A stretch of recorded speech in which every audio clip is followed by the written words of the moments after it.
Ready 1 2 3 start.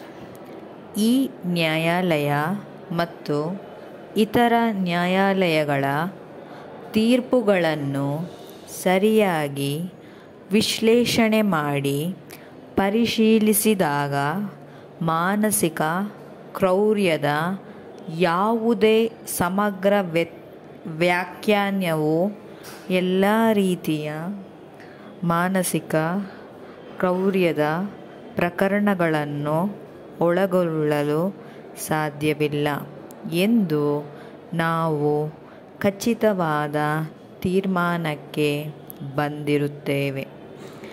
ನಮ್ಮ ದೃಷ್ಟಿಕೋನದಲ್ಲಿ ಯಾವುದೇ ನ್ಯಾಯಾಲಯವು ಮಾನಸಿಕ ಕ್ರೌರ್ಯದ ಸಮಗ್ರ ವ್ಯಾಖ್ಯಾನವನ್ನು ನೀಡುವ ಪ್ರಯತ್ನ ಮಾಡಬಾರದು.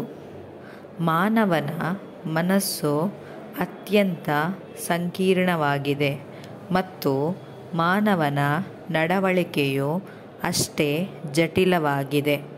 ಅದೇ ರೀತಿ ಮಾನವನ ಜಾಣ್ಮೆಗೆ ಯಾವುದೇ ಮಿತಿಯಿಲ್ಲ.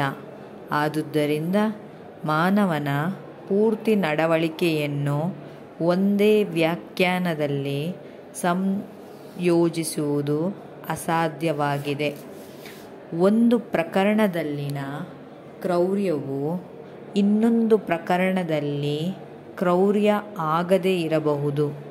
ಕ್ರೌರ್ಯದ ಪರಿಕಲ್ಪನೆಯು ವ್ಯಕ್ತಿಯಿಂದ ವ್ಯಕ್ತಿಗೆ ಭಿನ್ನವಾಗಿರುತ್ತದೆ. ಅದು ಆ ವ್ಯಕ್ತಿಯ ಶೈಕ್ಷಣಿಕ, ಕೌಟುಂಬಿಕ ಮತ್ತು ಸಾಂಸ್ಕೃತಿಕ ಹಿನ್ನೆಲೆ, ಆರ್ಥಿಕ ಸ್ಥಿತಿ, ಸಾಮಾಜಿಕ ಸ್ಥಿತಿ, ಪದ್ಧತಿಗಳು, ಸಂಪ್ರದಾಯಗಳು, ಧಾರ್ಮಿಕ ನಂಬಿಕೆಗಳು ಮತ್ತು ಮಾನವ ಮೌಲ್ಯಗಳನ್ನು ಅವಲಂಬಿಸಿರುತ್ತವೆ. ಇದರ ಹೊರತಾಗಿ ಮಾನಸಿಕ ಕ್ರೌರ್ಯದ ಪರಿಕಲ್ಪನೆಯು ಸ್ಥಿರವಾಗಿ ಉಳಿಯಲು ಸಾಧ್ಯವಿಲ್ಲ.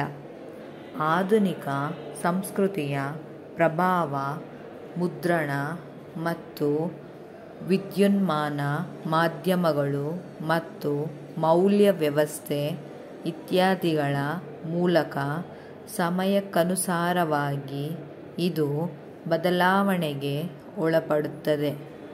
ಈಗ ಮಾನಸಿಕ ಕ್ರೌರ್ಯವಾಗಿರುವಂಥದ್ದು ಕಾಲಾನಂತರ ಮಾನಸಿಕ ಕ್ರೌರ್ಯವಾಗಿ ಉಳಿಯದೇ ಇರಬಹುದು.